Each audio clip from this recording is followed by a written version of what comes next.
Midterm elections are typically referenda on the president, and that was even more true than usual in this election. Americans are clearly very galvanized by Trump, both in support of him and in opposition to him.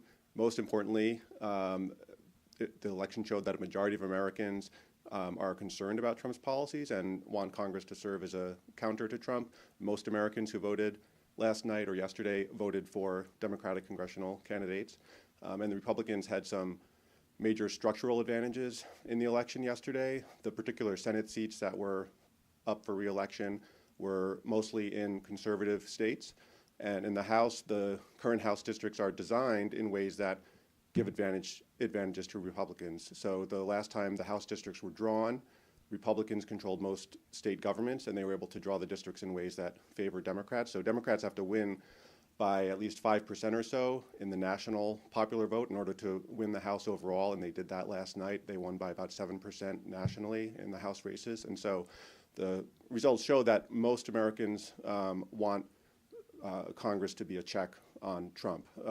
But that said, a lot of Americans in the conservative parts of the country are very mobilized by Trump and came out to vote in high numbers. Turnout was very high on both sides.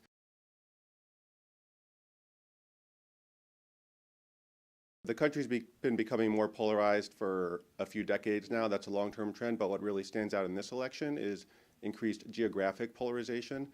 The parts of the country that are more densely populated, where the population is more highly educated, are increasingly Democratic, and the parts of the country that are more rural, where the population is less well educated, are increasingly Republican, and that really stood out in this election. And that's a disturbing trend because it means that more and more Americans are living in places where they're surrounded mainly by people who share their political views.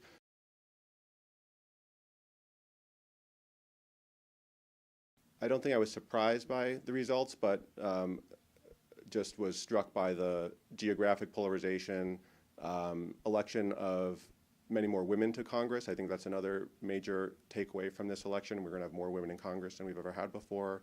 It's a victory for the Me Too movement and a step hopefully towards broader gender equality.